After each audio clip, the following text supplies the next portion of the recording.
everybody, this is Wally from Fan Fishing Classroom, and today we're discussing Supergirl Season 2, Who is in the Pod. There are several theories of thought on who's in the pod from the cliffhanger of Season 1.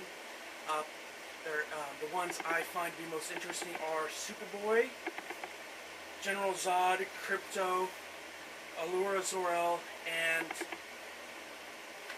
Power Girl.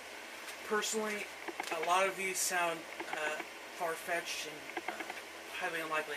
Since the show has been discussing casting someone as Mon-El or Superboy, it is possible that the person in the pod is potentially a variation on Superboy. Something we haven't seen before in the comics or on TV, or it's potentially someone else. Another one would be General Zod. I think General Zod is highly unlikely because he's a major Superman villain along the sides of Lex Luthor and Doomsday and Darkseid and all that.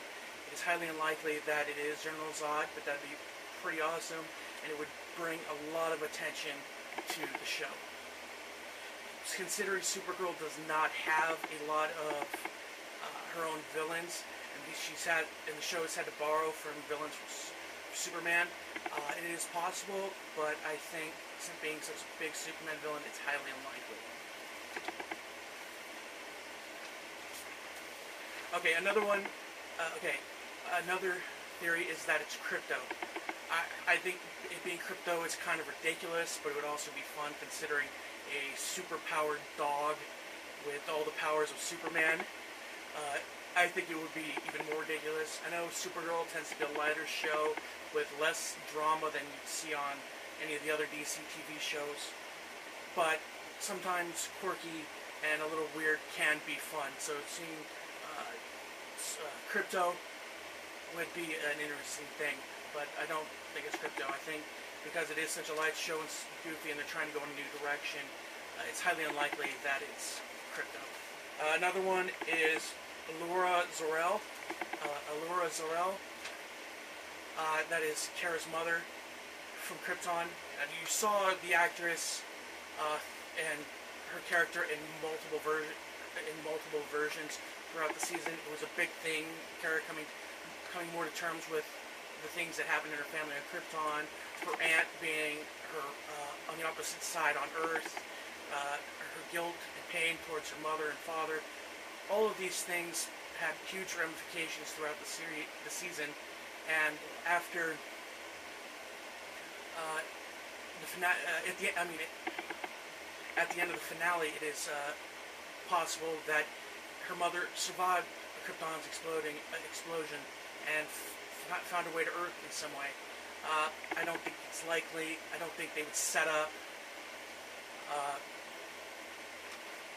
I cannot remember her name. I cannot see them keeping Allura Zor-El around or bringing her back. It would kind of be like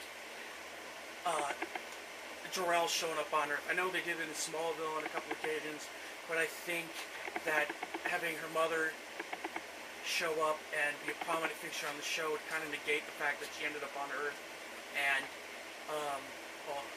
on her own, needing to find a new way to survive and live.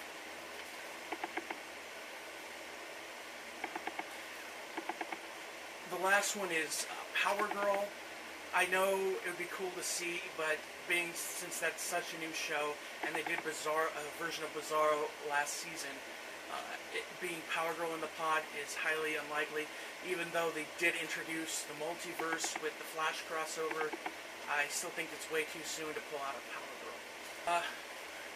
For me, the best theory is Superboy, or a version of Superboy.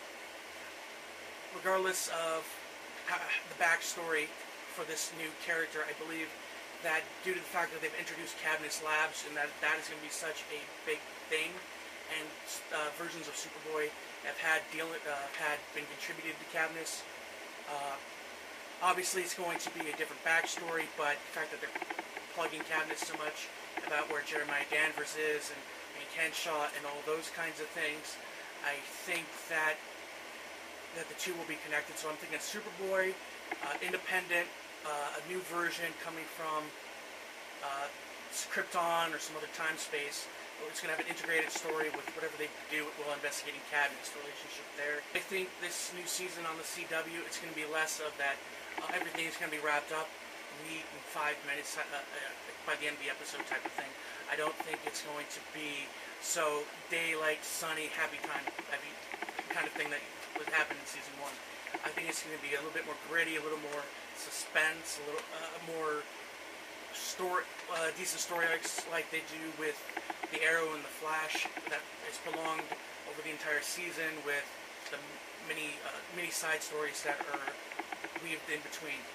I think it's going to be more like that, and it's going to have a little more great substance and character backstory and development, and I think that's going to be big in season 2. This is it for Fan Fiction Classroom. Stay tuned. Class dismissed.